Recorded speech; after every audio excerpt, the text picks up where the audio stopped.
Bismillah, dashnia që nis në qiell e zbret në zemër. Një dashni që s'mbetet veç se premtim për ahiret.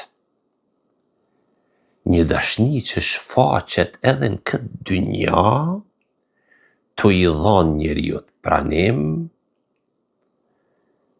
qetësi dhe nder. Ju lutem ta dëgjojmë e ta lexojmë fjalën e të dërguarit të Allahut që na tregon për diçka që është madhështore.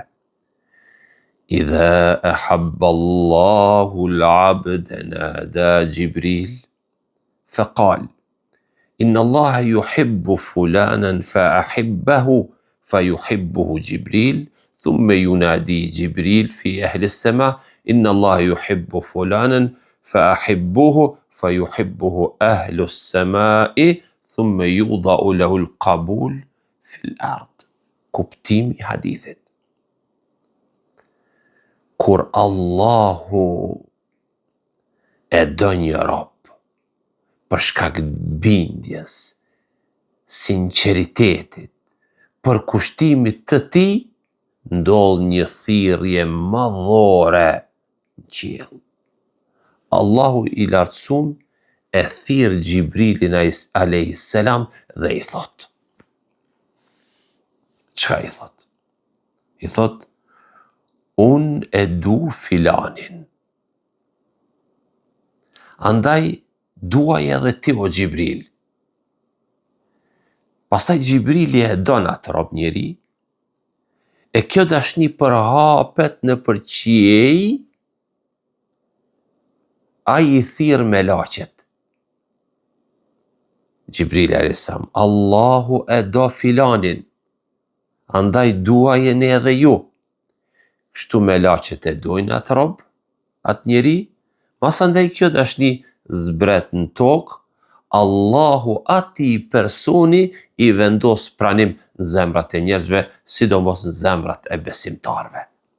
Ai person përmendet për mirë, zemrat e njerëzve anojnë ka ai, e shpirtat e njerëzve gjejnë qetësi pranë tij apo pranë saj.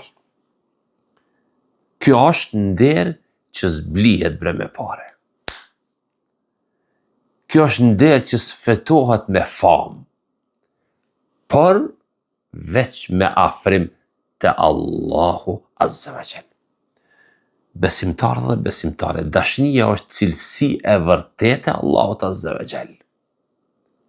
Ashtu siç i ka hije madhnisë Allahut, ndërsa dashnia e Gjibrilit e melaqeve në këtë hadith shfaqet në lutjen e tyre për falje, Allahu me fal atë person, në lavdrimin dhe mbështetjen e tyre, por edhe në kuptimin e saj njohën prirjen e zemrës, mallin për afërsi.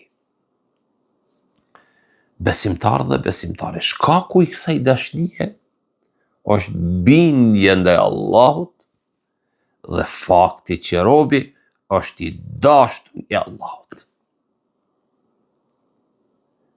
Pasha Allahun, ka besimtar e besimtare që s'jemi taku kur, por i dojmë për hir të Allahut. I nderojmë ata, i respektojmë, nga se Allahu i don ata apo ato, dhe na ka ba që me i dasht për hir të Allahut Azza wa Jall. Lutemi për të gjithë ata, që Allahu me i dhon shëndet, Allahu me i dhon mirësi, bekim, bereqet, kur ata janë brenga, kanë brenga, Allahu me ua qetësu zemrat e tyre, e kur janë smur, Allahu me i shëru. Të reflektojmë o të nderuam. Kur Allahu të don, qielli të hapet për ty. Dashnia që nis në qiell, zbret në zemra. 3. Një zemër e dashtun prej Allahut. Kur je i dashtun të Allahu, je i pranum në tokë. 4. Dashnia e qiellit, qetësia e zemrës. 5. Pranimi që zblihet me pasuni. 6. Një thirrje në qiell për një rob bindur në tokë. Me u dasht në qiell e me u pranu në tokë, kjo është mallshtore nga Allahu. Kush e fiton dashninë e Allahut, e fiton pra dashninë e qiellit dhe pranimin në tokë. O Zot, na jep sinqeritet në çdo gjë. E çka ka më të madhe se sa kjo mund ti?